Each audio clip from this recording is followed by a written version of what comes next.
Humm, baby. Enjoy this great game.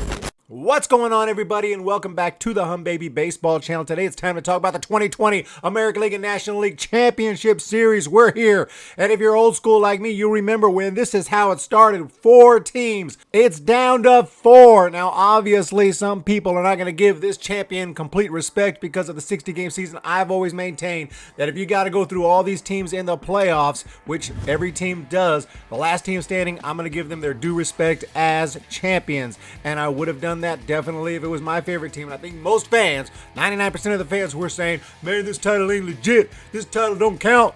If it was their teams getting the title, all of a sudden it would have definitely counted. Let's be real. So for me, the champion this year is going to be a true champion as far as I'm concerned. Everyone's going to have their own take on that. But anyway, who is left? We got the Tampa Bay Rays, who just took out the Yankees. This is one of the best teams. This is the best team in the regular season in the American League, no doubt about it. Rays are trying to get to their first World Series since 2008. You got the Houston Astros. The beloved Houston Astros are still standing, and they are actually playing great baseball right now. They have picked it up. We're going to talk about it. They didn't have a great season. They were 29-31, not even 500, which that's going to be a huge point of debate for a lot of fans. Should the Astros go all the way? But I just urge people to keep in mind, if it was your team, you'd have been all for it. I'm going to tell you right now, the Giants had the exact same record, and I would definitely be all for it, saying Giants, true champions. We don't make the rules. Astros fans don't make the rules. Giants fans don't make the rules. We don't make the rules. I don't like expanded playoffs. I don't think a sub-500 team should be in the playoffs, and that includes the Giants. I don't think the Giants deserve to be in the playoffs this year. They didn't make the playoffs because of the tiebreakers, but even if they did, they shouldn't have been in. And the Astros really, honestly, in my opinion, shouldn't have been in, but I don't make the rules. MLB said 16 teams, everyone and their cousin gets in the playoffs. So here we are. And once you're in, if you're going to beat teams like the Twins, which the Astros did, and you're going to beat teams like the A's, which the Astros did, and if they beat a team like the Rays, if you took out the Twins, A's, Rays, and if you take out the Dodgers or Braves in the World Series, I'm sorry, you are champions. And that goes for all the teams competing right now. And in the National League, as mentioned, Braves and Dodgers.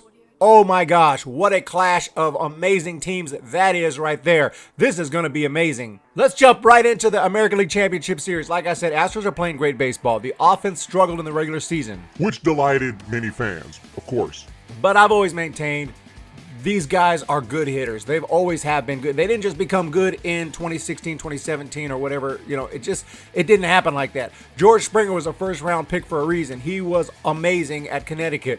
Correa wasn't he first overall pick? I mean, that guy was always a stud and always was going to be a stud. And you can root against the Astros, understandably. Don't forget that these guys are legit hitters, okay? Even if it might make your day to see them struggle, they're obviously not struggling right now. This team is hot right now, and I'm going to give them their due respect when I do these previews. So this is a team that struggled, though. Springer, Altuve, Bregman, Correa, Reddick, they all had relatively tough 2020 seasons, especially Altuve.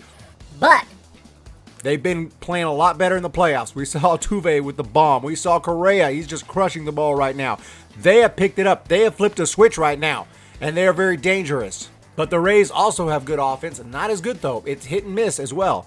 The last 2 games of that series against the Yankees, they scored only 3 runs. But in Game 3, they scored 8 runs. They can bust out, but they're not as consistent. They do have some good hitters. Obviously, Austin Meadows back in the lineup with a key home run, and they have guys with power. Randy Arozarena is going to become a household name. This dude is just awesome. I've loved him ever since he was with the St. Louis Cardinals. I saw him play in person against the Giants, and I loved Arozarena. But while the Astros might have an edge offensively, you got to give it to the Rays with their pitching, and their pitching is deep, deep, deep with their rotation and the bullpen. Snell, Glasnow, Morton in that rotation, and then you got a bullpen with Nick Anderson, Diego Castillo, and despite lots of injuries, that bullpen can shut any team down at any moment. So very good bullpen, and like I said, a very good rotation. The Astros, they also have pitching. You don't get this far without any pitching. The Astros have pitching. Unfortunately, they lost Verlander, but they still have Greinke. They got Framber Valdez and his sick-ass curveball.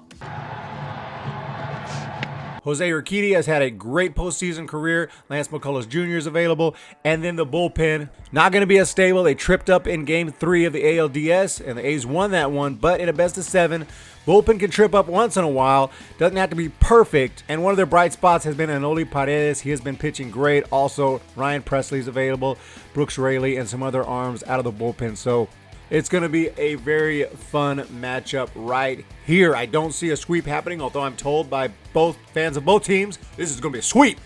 Astros fans told me Astros are sweeping this baby. Rays fans like, dude, Rays are sweeping this baby. The confidence is just through the roof. So from a third-party perspective, I'm going to tell you right now, could be a sweep, but I don't see a sweep happening. In fact, I see this going 6 or possibly 7. I see the Astros taking at least 2 with the bats just exploding, but I see the Rays taking at least 2 with the pitching just dominating. And then I see 2 or 3 games decided in very close games, late innings off the bullpen, and that's where the Rays have the slight edge. I looked deep into this.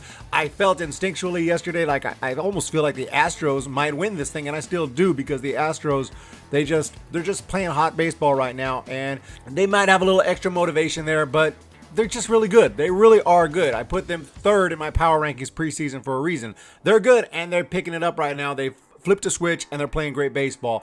But as I really looked at these matchups right here, and also the lineup, the matchups against guys like Snell and Glasnow, and I do think that the Rays definitely have an edge in this series. I mean, this is a team that was 40-20 in the regular season. They even have Josh Fleming if they need to get another starter in there, because, you know, there's not as many days off. There's no days off. So this is going to be really, really intense right here. Every day, boom, boom, boom, no playing around, no travel. And yeah, the Rays just go a little deeper with the pitching. For all I know, the Astros could just bust out and just crush this thing and sweep or win in 5. It could happen, but I am going to have to be honest here and pick the Rays to take this series in 7. I think it's going down to the wire. I think it could go either way. But if these games are decided like I think they will with bullpens and late innings, I do think I have to give the Rays the edge there. So I'm taking the Rays in 7 in this series. Let's jump over to the NLCS, and I'm planning to be there for Game 4 and Game 5 if necessary. Dodgers against Braves. Oh my goodness, the Braves. This team was 2nd in runs, but Dodgers were 1st. This team was tied for the league lead in slugging percentage with the Dodgers. But they got Freddie Freeman. He's unbelievable. He can place the ball wherever he wants. He's like a golfer. He just places the ball there. Wherever he feels like putting it, he puts it. You got Marcell Ozuna, had like an MVP season. You got Acuna Jr., straight up superstar.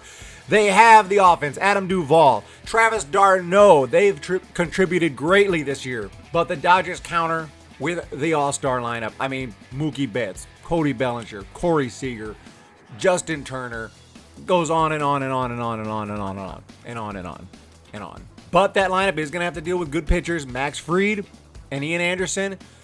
Then probably going to see Kyle Wright. Kyle Wright is not exactly up to par with the other two, but he can pitch well. He has good days and bad. It's not exactly your, Glavine, Maddox, Smoltz, but it's very strong. Problem is, with no days off, it's going to be tougher to just use those 3. They're going to possibly have to start someone else. So Game 4 is going to be interesting. I don't know who it's going to be. Soroka and Hamels are injured. They've been out. What happened to Hamels? He's been out all year. Maybe Josh Tomlin. They'll find somebody, obviously. They'll figure something out if they can't, just live on a 3-man rotation because of the lack of days off. But we'll see. It's going to be interesting. Dodgers, though, they do have fairly deep rotation with Kershaw and Walker Buehler. Definitely bona fide Cy Young type pitchers right there. Great pitchers. And then you have Dustin May, potentially a future Cy Young Award type pitcher. This guy is legit. And then a guy who's been phenomenal lately, and Julio Urias, is also available. So the Dodgers starting rotation might go a little deeper, and it could be the difference right there.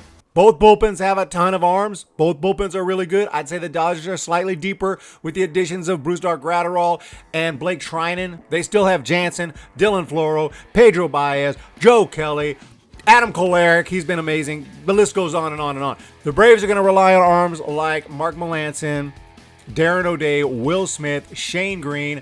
I think it's going to boil down to really who gets to those bullpens in the late innings. And also, that Game 4 is going to be key because either there's going to be, the starting matchup there is probably not going to be a couple of aces going at it. And even if it is, it'll be aces on very short rest. So Game 4 is going to be key, which is why I want to go to that game.